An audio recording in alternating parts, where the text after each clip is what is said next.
अस्सलाम वालेकुम दोस्तों। Welcome to my channel horror stories with Asad.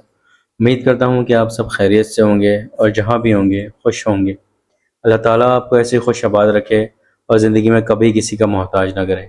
आइए बिना वक्त ज़ाया किए शुरू करते हैं आज की स्टोरी। आलिया और उसकी फैमिली एक पुराने घर में शिफ्ट हो रहे थे।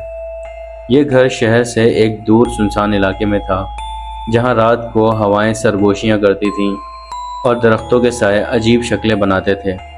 जब आलिया ने अपना सामान खोला तो उसे एक पुरानी गुड़िया मिली, जो शायद पिछले महीनों की थी। गुड़िया के चेहरे पर एक पुरअसरार मुस्कुराहट थी और उसकी आंखें यूं लगती थीं जैसे वो आलिया को देख रही हो। रात के वक्त आलिया को महसूस हुआ कि गुड़िया अपनी जगह से हिल चुकी है।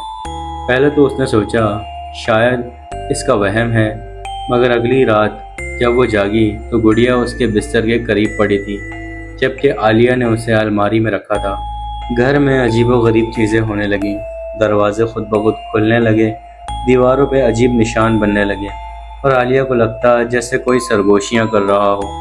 एक रात जब आलिया ने अपने फ़ोन से वीडियो बनाने की कोशिश की तो उसकी स्क्रीन पर एक साया नज़र आया, मगर कैमरे में कोई नहीं था। आलिया ने तहकीक की और पता चला कि यह गुड़िया एक छोटी बच्ची की थी, जो कई साल पहले इसी घर में पुरअसरार तौर पर गायब हो गई थी। कहा जाता था कि उसकी रूह गुड़िया में कैद हो चुकी है।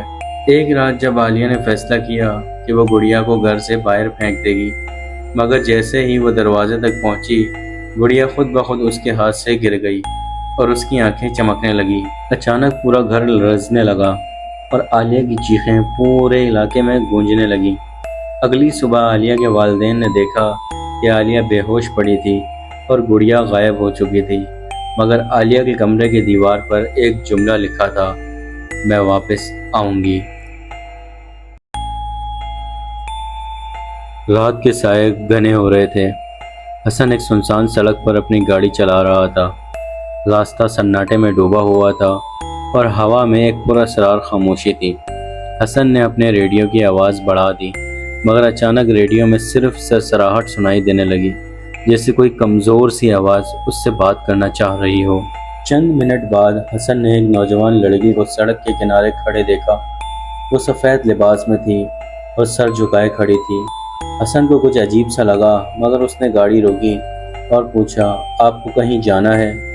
लड़की ने आहिस्ता से अपना सर उठाया और उसकी आंखों में एक अजीब सी वहशत थी। हसन ने जल्दी से कहा, बैठ जाएं, मैं आपको छोड़ देता हूँ। लड़की खामोशी से अगली सीट पर बैठ गई। जैसे ही हसन ने गाड़ी चलाई, उसे महसूस हुआ कि गाड़ी का वज़न बढ़ गया है, जैसे कोई और भी उनके साथ मौजूद हो। हसन ने कई बार लड़की से बात करने की कोशिश की, मगर वो खामोश रही। अचानक गाड़ी के अंदर सर्दी फैलने लगी और हसन के हाथ कांपने लगे।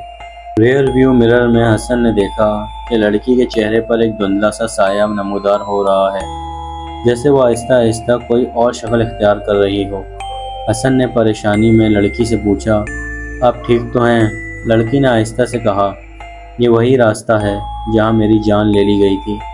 हसन के जिस्म में सर्दी दौड़ गई। उसने फ़ौरन गाड़ी रोकने की कोशिश की, मगर ब्रेक काम नहीं कर रहे थे।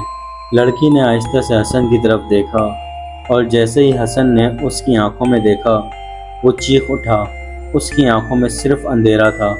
अचानक गाड़ी के शीशे टूटने लगे और हसन को ऐसा लगा जैसे वो किसी और दुनिया में दाखिल हो रहा हो। कुछ लोगों का कहना था कि वो लड़की एक बदरूह थी, जो हर रात किसी न किसी को अपनी कहानी सुनाने आती थी, और अगर कोई उसकी कहानी सुन ले तो वो कभी वापस नहीं आता था। हसन भी उनमें से एक था, जो अब कहाँ चला गया था ये किसी को नहीं पता था। उम्मीद करता हूँ दोस्तों ये स्टोरी आपको पसंद आई होगी। इसे लाइक, सब्सक्राइब और शेयर करना ना भूलें। अगर आपके साथ भी कोई ऐसे वाक़यात गुजरे हैं तो मेरे डिस्क्रिप्शन में एक ईमेल मौजूद है, आप उस पर मुझे अपनी हॉरर स्टोरी सेंड कर सकते हैं। मैं नेक्स्ट वीडियो में आपकी हॉरर स्टोरीज को नरेट कर दूंगा। मेरी तरफ से सबको अल्लाह हाफिज़। इंशाल्लाह मिलते हैं नेक्स्ट वीडियो में।